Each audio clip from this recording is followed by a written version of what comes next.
Good morning mga kasamang hunters. Grabe, nandito tayo sa ating treasure site. Ang treasure site na ito mga kasamang hunters ay tinamaan ng water trap. Ngayon ay tagulan kasi. Actually itong hukay ng mga kasama natin ay nasa 20 feet. 20 feet na yan mga kasamang hunters. At sa kasamaang palad tinamaan ng water trap. Tapos nung umulan pa, dahil ito ay patay na sapa mga kasama hunters, ay tumapon pa dito yung tubig. Actually nagkaroon ng landslide nung nagkaroon tayo ng operation dito. Yan, nagkaroon ng landslide at na-discover ng ating team mga kasama hunters na grabe, napakakapal ng water trap pala dito. Yan, naglabasan yan, grabe. Yan, kung nyo makikita mga kasama hunters, yung daluyan ng tubig dito napakadami pala. At naging paboritong site ito nung mga Japan nung 1940s para paglabingan ng mga kayamanan. Actually mga kasamang hunters, kung yung titingnan dito, may plano to may plano ito mga kasamang hunters. Yung nakikita nyo na yan na nag-bar down, bumagsak na yan, tunnel yan mga kasamang hunters. Actually itong mga halaman na inyong nakikita ay markings. Actually, pag nakikita nyo ito sa gubat, may presensya ng tunnel na may positive na area. Yan, nag-bar down. Nung nakaraan mga kasamang hunters, nung mga tag-araw pa, nagkaroon kami ng remapping dito, nagmapa kami dito mga kasamang hunters.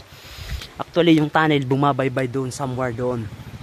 At ang big volume doon sa taas.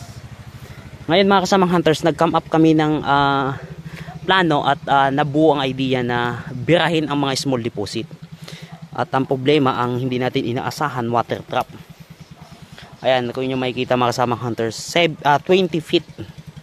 20 feet yan mga kasamang hunters. Tinamaan natin ang water trap. Grabe, talagang yung tubig bumubulwak.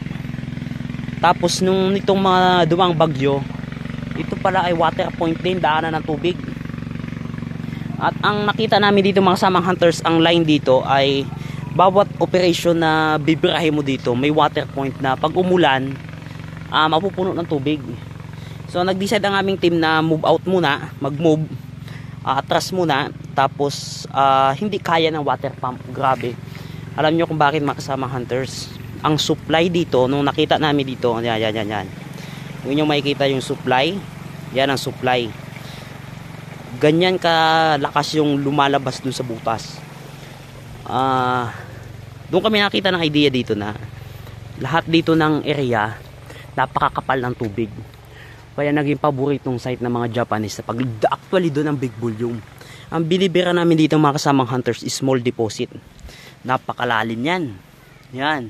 Pero grabe yung linaw ng tubig mga kasamang hunters. Napakalinaw. Ang plano namin ay hindi na kami dadaan dito sa entrance. Kasi ito yung tunnel Close tunnel yan mga kasamang hunters. Yan. Close tunnel. Close tunnel yan mga ka-hunters. Hindi kami dadaan dyan. Alam namin may trap yan. Bumaybay yung tunnel dun papasok sa gubat. Ang bibirahin namin dito is small deposit. Shortcut. Tumbukan to mga kasamang hunters. Tutumbukin namin dito ang small deposit. Problema, water trap. Kaya ang advice ko sa inyo mga kasamang hunters, siguraduhin nyo muna, mapping nyo muna ang area. Grabe ang water trap. At hanggang ngayon nagiging puzzle sa amin yan kung paano na-detect ng mga 1940s na mga Japan. Kasi napakatalino nila. Biyo mo maglagay dito, tapos may water trap. Alam nila na uhukaya ng mga Pilipino in the future, tapos nilagay sa water trap. Grabe.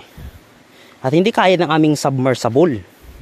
Yan, yung butas na yung mga kasamang hunters, hindi kaya ng submersible yan. Kaya ngayon, ito ay papalipasin lang natin itong November, December. Babalikan natin ng January. Kasi naniniwala kami na ang trap mababawasan pag nagpasok ng tag-araw. Ayun lang mga kasamang hunters, and thank you so much.